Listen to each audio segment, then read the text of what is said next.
الحمد لله وكفى وسلام على عباده الذين اصطفى اللهم صل على سيدنا محمد وعلى آل سيدنا محمد وبارك وسلم۔ گزشتہ ہفتہ یہ عرض کیا تھا کہ کچھ لوگوں کی طرف سے یہ اعتراض اٹھتا ہے کہ یہ خانقاہوں میں جو کچھ ہوتا ہے یا تصوف میں جو سکھایا جاتا ہے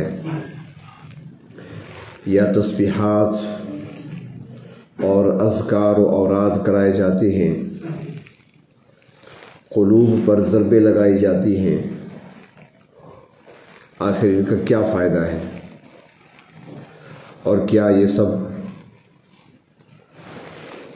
قرآن و سنت سے ثابت ہے یا نہیں؟ یہ ایک سوال اٹھتا ہے اہل علم کی طرف سے بھی، بعض حضرات کی طرف سے جنہوں نے اس کی حقیقت کو نہیں سمجھا، اور جو علم نہیں رکھتے وہ تو بلا وجہ کے اعتراض کیے ہی کرتے ہیں۔ تو اس پر گزشتہ ہفتے عرض کیا تھا کہ نبی اکرم صلی اللہ علیہ وسلم کی جو فرائض منصبی اللہ رب العزت نے قرآن حکیم میں بیان فرمائے، ان میں سے ایک تزکیہ بھی ہے، یتلو علیہم آیاتہ، کہ آپ صلی اللہ علیہ وسلم کی جو ذمہ داریاں تھیں، جو فرائض تھے آپ صلی اللہ علیہ وسلم کے بحیثیت نبی ہونے کے، تو ان میں سے ایک آیات کی تلاوت، دوسری چیز یعلمہم الکتاب، کتاب کی تعلیم دینا یعنی تفسیر سمجھانا، والحکمہ، دانائی اور حکمت، اور ساتھ ہی فرمایا تزکیہ، ویزکیہم، تزکیے کا تعلق باطن کے ساتھ ہے، تعلیم کتاب کا تعلق ظاہر سے ہے، تلاوت کا تعلق ظاہر سے۔ اب آپ صلی اللہ علیہ وسلم کے فرائض منصبی میں سے ہے تلاوت کرنا، قرآن کریم پڑھنا اور پڑھانا، پڑھنے کا طریقہ سکھانا، یہ آپ کی ذمہ داری تھی۔ لیکن اس پہ اگر کوئی اعتراض کرے اور کہے کہ نبی اکرم صلی اللہ علیہ وسلم کو اللہ تبارک و تعالی نے ذمہ داری سونپی ہے کہ آپ قرآن کریم جو آپ پر نازل ہو رہا ہے یہ آگے پہنچائیں، اس کی تلاوت بھی کریں، اس کی تعلیم بھی دیں، تو آپ صلی اللہ علیہ وسلم نے صحابہ کرام کو قرآن پاک سکھایا۔ بہت سارے صحابہ کرام ایسے ہیں جنہوں نے براہ راست نبی اکرم صلی اللہ علیہ وسلم سے قرآن حکیم سنا اور یاد کیا، حافظ بنے۔ تو اب کوئی سوال یہاں بھی تو کر سکتا ہے نا کہ ہمارے ہاں تو آج کل نورانی قاعدہ پڑھایا جاتا ہے، بغدادی قاعدہ پڑھایا جاتا ہے، کیا آپ نے صحابہ کو بغدادی قاعدہ پڑھایا تھا؟ کیا آپ نے پہلے نورانی قاعدہ پڑھایا تھا اس کے بعد سپارہ شروع کرایا تھا؟ نہیں، ایسا نہیں ہوا۔ تو پھر اس میں کہا جا سکتا ہے کہ پھر اگر آپ نے نورانی قاعدہ بغدادی قاعدہ نہیں پڑھایا تو پھر آج کل جو قاعدے پڑھائے جاتے ہیں تو یہ تو بدعت ہوئی، پھر تو یہ شرعاً جائز نہیں ہوئے۔ قرآن و سنت سے اس کا ثبوت کیا ہے؟ کوئی نہیں ہے۔ اس طریقے سے نبی اکرم صلی اللہ علیہ وسلم نے تزکیہ فرمایا، وہ آپ کی ذمہ داری تھی، آپ صلی اللہ علیہ وسلم کے فرائض منصبی میں سے ہے، لیکن آپ نے ایک کونے میں بٹھا کر لا الہ الا اللہ کی ضربیں نہیں لگوائی، اللہ اللہ اللہ یہ ضربیں نہیں لگوائی۔ اب یہ ہوتا ہے تو اس کا جواب میں نے عرض کیا تھا کہ اصل چیز دیکھا جاتا ہے مقصود کیا ہے۔ مقصود کو حاصل کرنے کے لیے طریقہ اختیار کوئی بھی کیا جا سکتا ہے۔ اصل مقصود تو تھا قرآن حکیم کو پڑھنا، قرآن حکیم کو اس تلفظ کے ساتھ پڑھنا اور اس انداز سے اس لہجے میں پڑھنا، اس کی تلاوت کرنا جس کے پڑھنے کا اللہ نے حکم دیا، اللہ کے رسول صلی اللہ علیہ وسلم نے سکھایا ہے، یہ مقصود ہے۔ اب اس مقصود کو حاصل کب کیا جا سکتا ہے؟ چونکہ ہم عجم کے لوگ ہیں، عجمی لوگ ہیں، تو جب تک ہم پہلے قاعدے کو نہیں سمجھیں گے ہمیں قرآن سمجھ نہیں آئے گا، سپارہ سمجھ نہیں آئے گا۔ تو اس لیے قاعدہ پڑھنا یا پڑھانا یہ طریقہ ہے مقصد تک پہنچنے کے لیے، ایک طریقہ اختیار کیا ہے، نہ کہ مقصود قاعدہ نہیں ہے۔ تو اس طریقے سے بیٹھ کر اللہ اللہ کرنا یہ مقصود نہیں ہے، مقصود اللہ کی محبت کا حاصل کرنا، مقصود اپنے آپ کا تزکیہ کرنا، اپنے نفس کو پاک کرنا، اپنے باطن کی بیماریوں کو نکال کر اپنی روح کو تقویت پہنچانا، یہ مقصود ہے۔ اب اس مقصود تک پہنچنے کے لیے یہ طریقہ اختیار کیا گیا، اور اس وقت یہ طریقہ اختیار نہیں کیا گیا اس لیے کہ نبی اکرم صلی اللہ علیہ وسلم موجود تھے خود، اور آپ صلی اللہ علیہ وسلم کا وجود بابرکت ہی ایسا تھا کہ جو آپ کی مجلس میں آپ کی خدمت میں حاضر ہو جاتا، بیٹھ جاتا تھا، تو پھر اس کا بیٹھتے ہی تصفیہ بھی ہو جاتا تھا، تزکیہ بھی ہو جاتا تھا، ایک مجلس ہی کافی ہو جاتی تھی۔ لیکن اب چونکہ ہم دور ہو چکے ہیں اس زمانے سے، اب جب تک ضربیں نہیں لگائی جائیں گی سویا ہوا دل بیدار نہیں ہوتا۔ تو بعض چیزیں ایسی ہوتی ہیں اصل میں کہ جو بیان نہیں کی جا سکتی، ان کا تعلق خود مشاہدہ کرنے سے ہی حاصل ہوتا ہے۔ مثال کے طور پر آم پھل ہے اور میٹھا ہے، مالٹا پھل ہے اور میٹھا ہے، خوبانی پھل ہے اور میٹھی ہے، سیب پھل ہے اور میٹھا ہے۔ تو کیا آپ سیب کھا کر یہ کہہ سکتے ہیں کہ آم بھی ایسا میٹھا ہے؟ کیا آپ سیب کھا کر یہ کہہ سکتے ہیں کہ انگور بھی ایسے میٹھے ہوتے ہیں جیسے سیب ہے؟ نہیں ہو سکتا۔ اور اگر میں آپ کو سمجھانا چاہوں کہ بھئی آم کی مٹھاس کیسے ہے، جتنا بھی سمجھاؤں آپ کو سمجھ نہیں آئے گی جب تک آپ چکھیں گے نہیں۔ میٹھے تو سارے ہیں، لیکن اس کی مٹھاس کیسی ہے اس کی میں ہزاروں مثالیں دیتا رہوں، تشبیہ دیتا رہوں، آپ کو سمجھ نہیں آئے گی۔ جب آپ چکھیں گے تب پتہ چلے گا اچھا یہ مٹھاس ہے اس کے اندر۔ تو اس طریقے سے کچھ چیزیں ایسی ہوتی ہیں جو چکھنے سے تعلق رکھتی ہیں۔ جب بندہ خود اندر جا کر چکھتا ہے، محسوس کرتا ہے، اس کا ادراک کرتا ہے، مشاہدہ کرتا ہے، اس کے تجربے میں آتی ہے چیز، تب پتہ چلتا ہے کہ اچھا اس کے یہ فائدے ہیں۔ اور یہ صحبت میں یہ چیزیں حاصل ہوتی ہیں۔ انشاءاللہ آگے پھر بات جب چلے گی تو ایک عنوان چل پڑا ہے تو مجھ سے پھر سمیٹنا ذرا مشکل ہو جاتا ہے، آپ کو پتہ ہوگا کئی مرتبہ ایسی ہوگا کہ چھوٹی سی بات لیتے ہیں پھر وہ کئی ہفتے چلی جاتی ہے، تب اس میں پھر کئی سوال جنم لیتے ہیں۔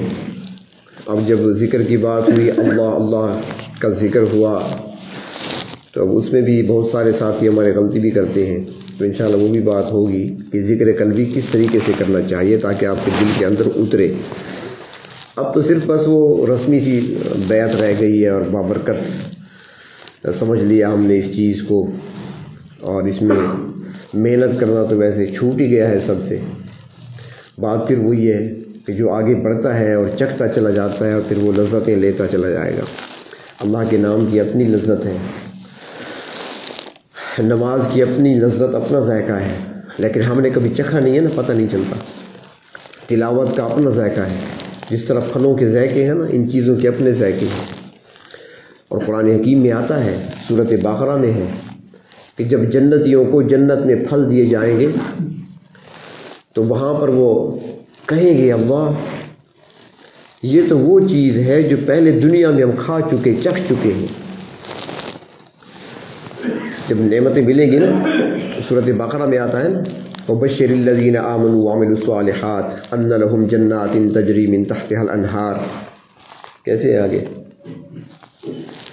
جب ان کو پھل دیا جائے گا، میوہ دیا جائے گا تو وہ کھائیں گے تو کہیں گے رُزِقْنَا مِن قبل، یہ تو پہلے ہمیں دیا گیا تھا، یہ روزی پہلے ملی تھی ہمیں۔ وَأُتُوا بِهِ مُتَشَابِهًا، تو مفسرین حضرات فرماتے ہیں کہ کہ جنت کے پھل اور میوے تو وہ ہیں جو دنیا میں نہ کسی نے دیکھے ہیں، چکھنا تو اپنی جگہ، نہ کسی نے دیکھا ہے، نہ کسی نے سنا ہے، نہ کسی کے دل پر اس کا خیال گزرا ہے، وہ ایسی نعمتیں، تو پھر وہ کیسے کہیں گے ہم نے چکھی ہیں؟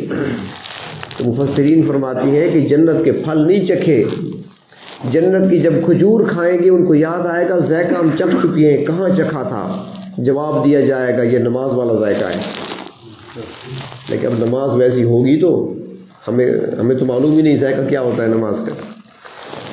وہاں پر جب ایک دوسرا پھل پیش کیا جائے گا، انگور جب کھائے گا تو کہے گا اللہ یہ ذائقہ تو میں چکھ چکا ہوں، کہا جائے گا بھول گئے ہو یہ تو درود شریف والا ذائقہ ہے، پھر یاد آئے گا ہاں یہ ذائقہ تھا۔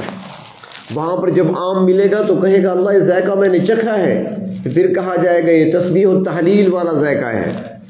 تو یہ سارے ذائقے ہیں، لیکن اندر جا کر ہی چکھنا پڑے گا، تب پتہ چلے گا کہ کس کا ذائقہ کیسا ہے۔ ہمارے ہندوستان میں ایک شاعر گزرے ہیں، طلب کا ہونا ضروری ہے، طلب۔ ہندوستان کا ایک شہر ہے مراد آباد، مراد آباد کے ایک شاعر تھے، ان کا تخلص تھا جگر، جگر مراد آبادی کے نام سے مشہور تھے۔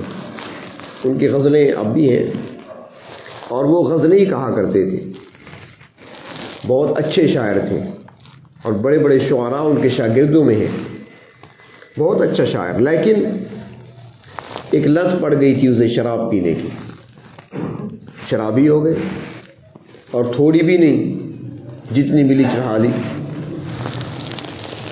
تو سارے، اور دوسرا کچھ یہ ہوتا ہے نا کہ لوگ جرم کرتے ہیں چھپ چھپ کر کرتے ہیں، کچھ سرے عام کرتے ہیں۔ وہ شراب بھی پیتا تھا اور کھلے عام پیتا تھا، ہر ایک کے سامنے جام لڑاتا تھا، لوگوں میں مشہور تھا، شاعر کمال کا شاعر تھا۔ وہ ایک مرتبہ سردار عبدالرب نشتر، ایک بڑی شخصیت تھے پاکستان کے، شاید کہ پنجاب کے گورنر بھی رہے، اور پاکستان بننے سے پہلے بھی وزیر رہے تھے۔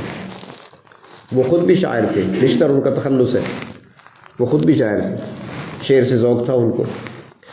تو ایک مرتبہ یہ جگر مراد آبادی جو تھے نا، ان سے ملنے کے لیے چلے گئے۔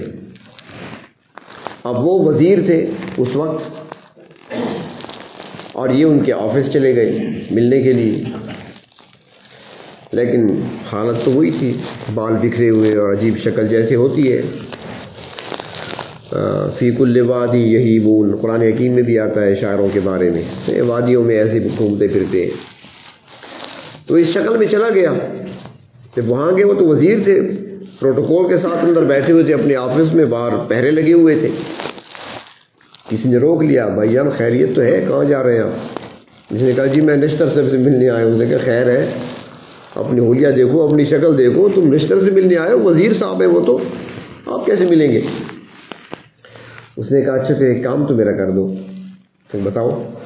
اس نے کہا ایک چیٹ میں لکھ دیتا ہوں، ذرا یہ پہنچا دو۔ انہوں نے کہا بھائی ہم کیسے پہنچائیں، ناراض ہوں گے؟ اس نے کہا نہیں ہوں گے ناراض، صرف یہ چیٹ پہنچا دیں۔ تو اس نے کہا ٹھیک ہے لکھ دیں۔ قلم کاغذ نکالا، اس پر لکھا، شاعر تھا، نشتر سے ملنے آیا ہوں میرا جگر تو دیکھ، نشتر سے ملنے آیا ہوں میرا جگر تو دیکھ۔ اب اس میں 3 باتیں کی اس نے، نشتر کا نام بھی آ گیا، اپنا بھی بتا دیا کہ جگر آیا ہے، تخلص تھا ان کا، اور آیا کیوں ہے؟ ملنے کے لیے آیا ہے۔ تینوں باتیں، نشتر سے ملنے آیا ہوں میرا جگر تو دیکھ۔ اس نے کہا یہی، اس نے کہا بس یہ پہنچا دو۔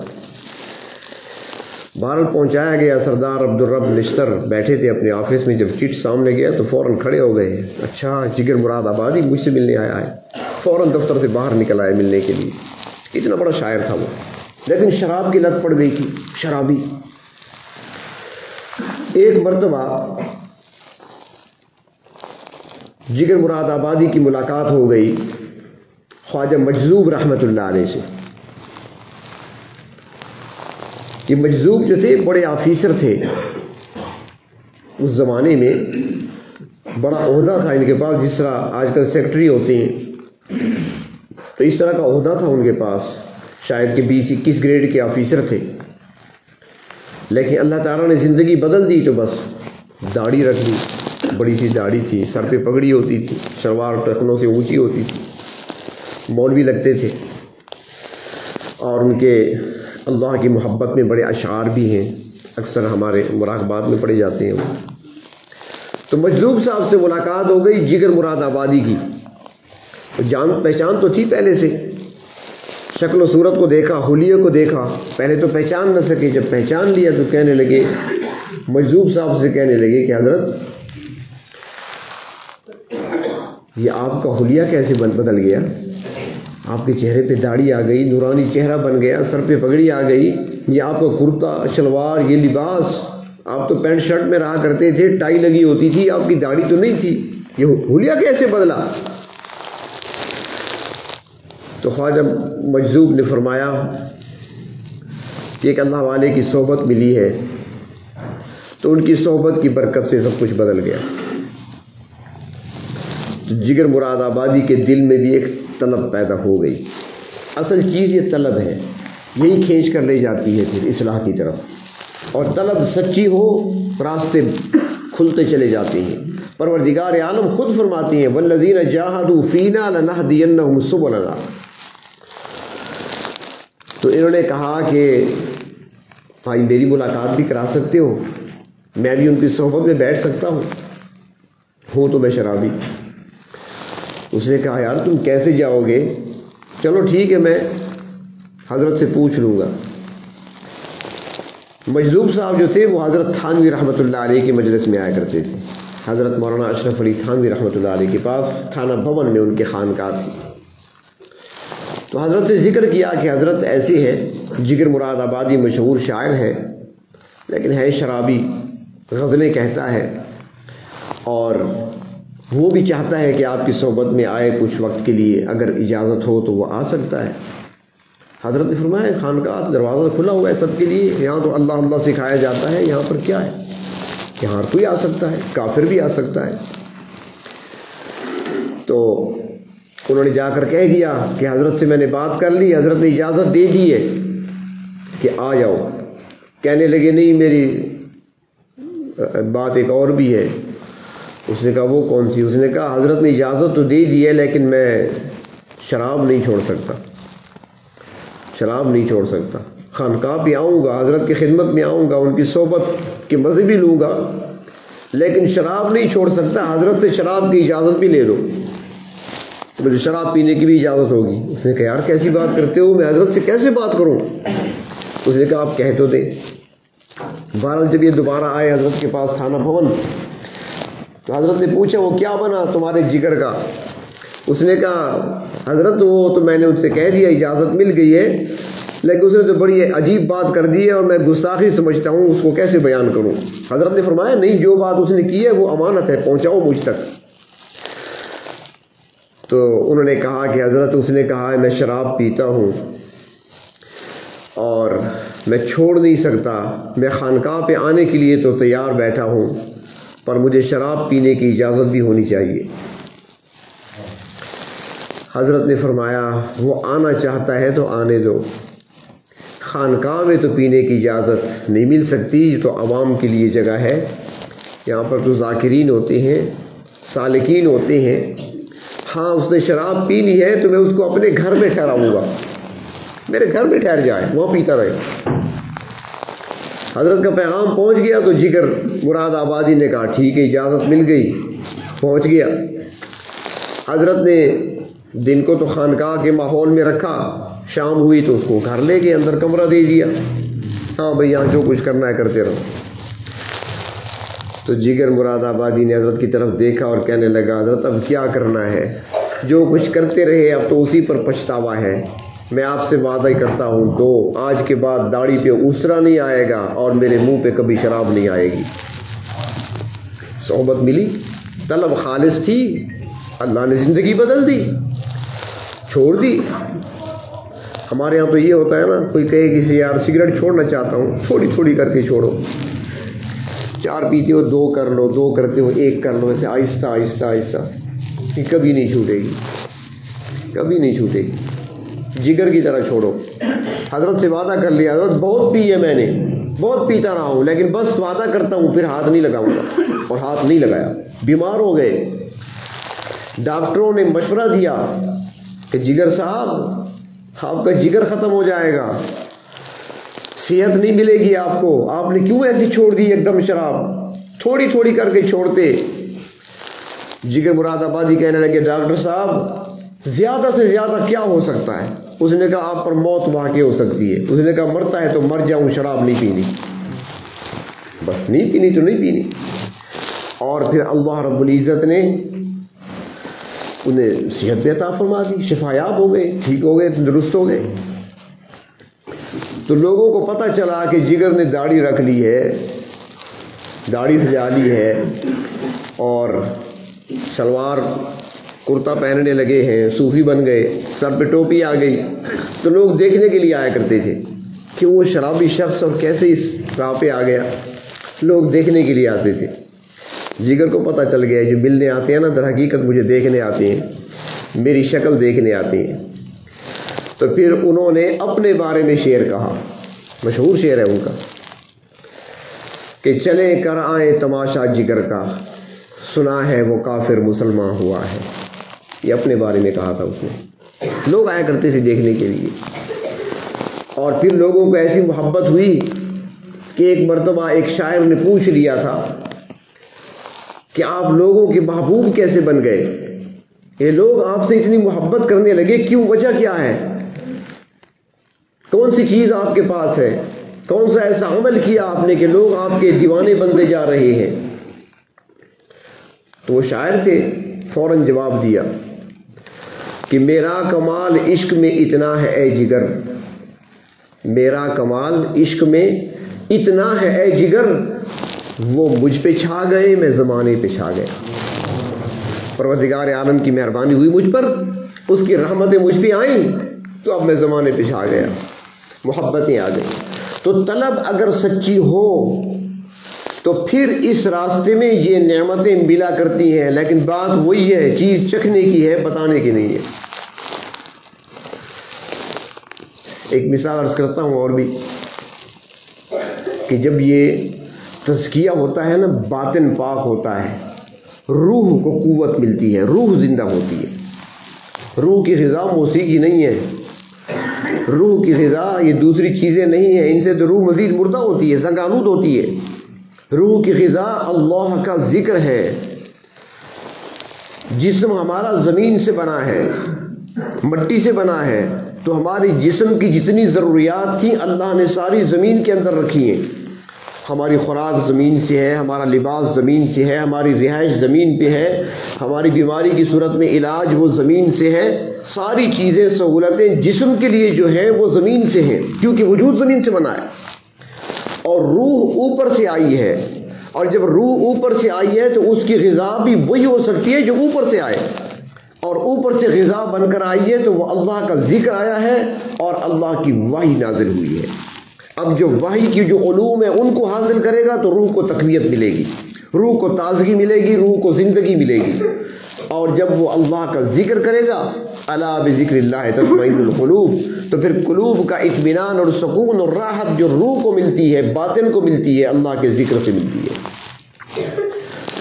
تو جب کوئی اللہ کا ذکر کر کر کے اپنی روح کو پاکیزہ بنا لیتا ہے تو پھر یہ کیفیات ایسی عجیب ہوتی ہیں کہ جن کو انسانی عقل سمجھ نہیں سکتی، کوئی بھی نہیں سمجھ سکتا۔ ہمارے علماء میں سے ایک شخصیت گزرے ہیں، حضرت مولانا منظور نعمانی صاحب رحمۃ اللہ علیہ۔ مولانا منظور نعمانی بہت بڑا نام ہے، بہت بڑی شخصیت ہے ہندوستان میں، کتابیں بھی لکھی ہیں انہوں نے، بہت کچھ لکھا ہے، اللہ نے بڑا علم دیا تھا، بڑا مقام دیا تھا۔ ان کا بھی ایک لمبا واقعہ ہے، انہوں نے اپنا ایک مقالے میں چند مقالے لکھے تھے، ان کے اندر انہوں نے وہ تفصیل ساری لکھی تھی کہ میرے ذہن کے اندر بھی کچھ شکوک و شبہات تھے خانقاہ سے متعلق۔ یہ بیٹھے ہوتے ہیں کونے میں، اللہ اللہ اللہ ضربے لگا رہے ہوتے ہیں، اس کا کیا فائدہ؟ یہ سنت سے ثابت ہے کوئی؟ فرماتے ہیں میرا بھی یہ خیال تھا۔ پھر ایک خانقاہ میں گئے، اللہ والے سے ملاقات ہوئی، پھر وہاں پر جب سب کچھ دیکھتے رہے تو پھر ذہن کھلا، صحبت میں گئے بیٹھے تو وہاں پر ذہن کھلا. فرماتے ہیں کہ میں کئی سالوں سے مدرسے میں بیٹھ کر کتابیں پڑھاتے ہوئے کتابیں لکھتے ہوئے سوال تو ابھرتے تھے جواب نہیں ملتا تھا، لیکن جب حضرت کی خدمت میں گیا وہاں قیام کیا، خانقاہ کا کھانا کھایا، رات کو جب علیحدہ ہوا بستر مل گیا تو میں سونے لگا تو اس وقت سوچیں آنا شروع ہو گئی، میرے سوالوں کے جواب خود بخود ملنے لگے. کتنی بڑی بڑی شخصیات، میرا علم اپنی جگہ، میرے اندر تقویٰ ہوگا اپنی جگہ، تو کیا میں مجدد الفسانی سے بھی بڑا آدمی ہوں؟ جن کو مجدد کہا گیا ہے، 1000 سال کے بعد ایک مجدد آتا ہے دین کو تازہ کرنے کے لیے، اور وہ شیخ احمد سرہندی رحمۃ اللہ علیہ جن کو مجدد الفسانی کہا جاتا ہے. تو وہ جب اللہ اللہ کی ضربیں لگوایا کرتے تھے تو کیا وہ بھی غلط تھے؟ شاہ ولی اللہ محدث دہلوی رحمۃ اللہ علیہ کہ ہمارے سارے حدیث کے سلسلے جب سند چلاتے ہیں تو وہاں تک جاتی ہے، پھر وہاں سے عرب تک پہنچتی ہے سلسلہ سند کا، تو کیا وہ بھی غلط تھے؟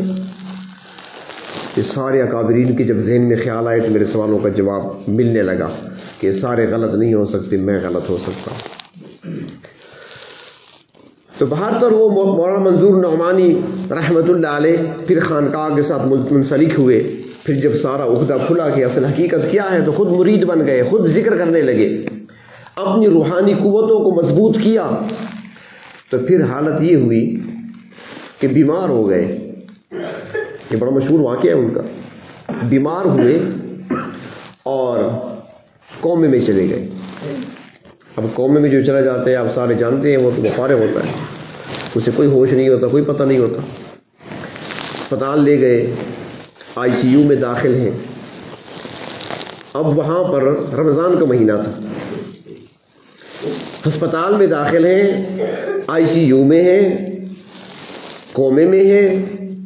نماز کا جب وقت ہوتا، نماز کا جو ہی وقت ہوتا وہ کہتے اللہ اکبر سبحانک اللہم و بحمدک، نماز شروع کر دیتے. پوری نماز پڑھتے، اس کے بعد السلام علیکم ورحمۃ اللہ، السلام علیکم ورحمۃ اللہ. پھر قومے میں سارے حیران، ڈاکٹر حیران ہیں، قومے میں یہ پڑھ رہے ہیں، اشاروں سے رکوع سجدہ بھی ہو رہا ہے. اگلی نماز کا وقت ہوا، پھر اللہ اکبر، نماز شروع کر دی. یہاں تک کہ جب عشاء کا وقت ہوا، رمضان کا مہینہ تھا، عشاء کا وقت ہوا، انہوں نے پھر نیت کی، نماز پڑھی. نماز پڑھنے کے بعد تراویح شروع کر دی، اور تراویح میں جو گزشتہ رات مسجد میں پڑھی تھی تلاوت جہاں تک ہوئی تھی اس سے آگے سپارہ پڑھنا شروع کر دیا. 20 تراویح پڑھی اور پورا سپارہ تلاوت کیا، ایک بھی غلطی نہیں آئی. قومے میں نلیاں لگی ہوئی، پائپ لگے ہوئے ہیں، غذا لیکوڈ غذا اسی کے ذریعے دی جا رہی ہے، کوئی ہوش نہیں ہے. نماز کا وقت آتا ہے، کئی دن وہ اسپتال میں رہے اور مسلسل تراویح بھی ہوتی رہی، پڑھتے رہے، نماز بھی پڑھتے رہے، اور جہاں آج مکمل کیا سپارہ دوسرے دن اگلا سپارہ شروع کرنا اسی ترتیب سے. اب یہ باتیں نہ کسی ڈاکٹر کی عقل میں آ سکتی ہیں، نہ کسی فلاسفر کی عقل میں آ سکتی ہیں. یہ وہ روحانی قوتیں ہیں. جب روحانی قوت کسی کو حاصل ہو جاتی ہے، روح جب زندہ ہو جاتی ہے تو پھر یہ کیفیات ظاہر ہوتی ہیں. اور یہ چیزیں اللہ تبارک و تعالیٰ نے تزکیے کے اندر رکھی ہوئی ہیں. تزکیہ جو کرے گا اپنا باطن کو پاک کر لے گا، میل سارا صاف کر دے گا، دل کو پاک کر لے گا، نفس کو پاک کر لے گا، تو پھر یہ کیفیات حاصل ہوتی ہیں. اور پھر وہ ایسا مسلمان بن جاتا ہے کہ اس کو دیکھ کر غیر مسلم کلمہ پڑھتے ہیں، جس کا تزکیہ ہو جاتا ہے. ہم تو کہتے ہیں نا کہ بھئی ہم نے زبان سے لوگوں کو سمجھانا ہے، سکھانا ہے، تبلیغ کرنی ہے. ہمارے ایک بزرگ فرماتے ہیں کہ اپنے مسلمان نے تو تبلیغ کرنی ہے، مسلمان تو چلتا پھرتا مبلغ ہے، لیکن اپنے جسم میں دیکھ لے کہ جتنا زبان جتنی سائز میں ہے نا اس کے ذمہ کام بھی تو اتنا ہے نا. اتنی سی زبان ہے، چھوٹی سی. اب یہ تبلیغ کا کام زبان نے اتنا کرنا ہے، باقی کام باقی جسم نے بھی تو کرنا ہے نا. وہ کیا ہے، وہ ہمارے اندر ہے نہیں. یعنی ہماری مسلمانی زبان کی حد تک ہے، باقی نہیں ہے. ورنہ ہمارے جو اکابرین تھے جنہوں نے اپنا تزکیہ کر لیا تھا، ان کا پورا جسم سر تا پاؤں مبلغ تھا. لوگ دیکھتے تھے، آتے ہوئے کلمہ پڑھ لیتے تھے، لوگ ان کو دیکھ کر کلمہ پڑھ لیتے تھے. حضرت علامہ انور شاہ کشمیری رحمۃ اللہ علیہ بہت بڑے محدث ہیں ہندوستان کے. مقدمہ چل رہا تھا ختم نبوت کا، مشہور مقدمہ ہے، مقدمہ بہاولپور کے نام سے، اب تو وہ کتابی شکل میں چھپ بھی چکا ہے. تو اس مقدمے میں حاضری کے لیے، عدالت میں حاضری کے لیے آ رہے تھے. تو کسی ریلوے اسٹیشن پر، ملتان ریلوے اسٹیشن تھا شاید، جب یہاں پر گاڑی رکی تو ایک غیر مسلم تھا، سکھ تھا، یہ جو کام کرتے ہیں جسے کلی کہتے ہیں، وہ سامان اٹھاتے رکھتے ہیں، سواریوں کا معاوضہ لیتے ہیں. تو ایک غیر مسلم تھا. حضرت نے گاڑی تبدیل کرنی تھی، ایک گاڑی سے اترے دوسری میں چڑھے. تو ایک کلی سے کہا میرا سامان ہے یہ اس گاڑی میں رکھنا ہے. اس نے کہا ٹھیک ہے.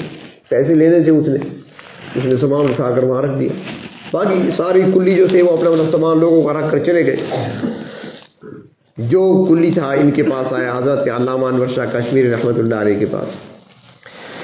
تو اس نے سامان تو رکھ دیا، اب گاڑی کھڑی ہے، حضرت اندر بیٹھے ہیں، یہ باہر سے کھڑا ہے، حضرت کو دیکھ رہا ہے.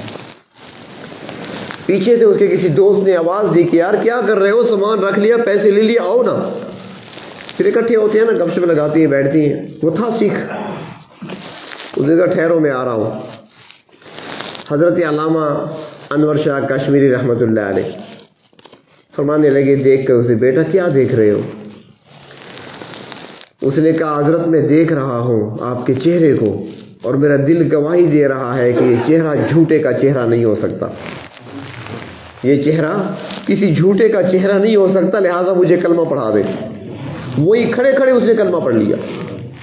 تو مسلمان تو سر سے لے کر پاؤں تک مبلغ ہے، اس کا تو سارا وجود تبلیغ ہے.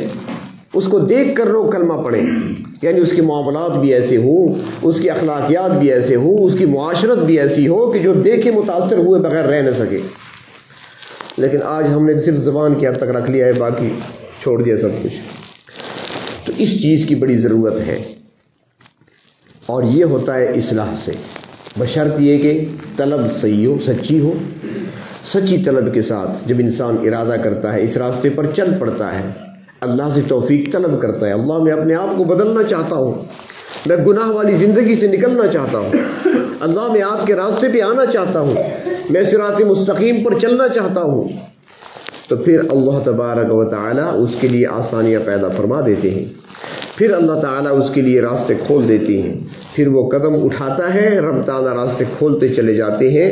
اور آپ یہ سنتے رہتے ہیں، حدیث شریف میں آتا ہے، اللہ تعالیٰ خود فرماتی ہیں کہ جو بندہ میری طرف چل کر آتا ہے تو میری رحمت اس کی طرف دوڑ کے آتی ہے. اللہ تعالیٰ استقبال کے لیے آتے ہیں، وہ خود اس کی رحمت آتی ہے، آگے تھام لیتی ہے، بندے کو پکڑ لیتی ہے، گرنے نہیں دیتی. پھر تو اللہ تبارک و تعالیٰ ہم سب کو اپنی محبت والے راستے پر چلائیں. ہمارے باطن سے باطنی بیماریوں کو اللہ رب العزت دور فرما کر ہمارے باطن کو، ہمارے نفس کو، ہمارے دلوں کو ہر برائی سے، ہر عیب سے پاک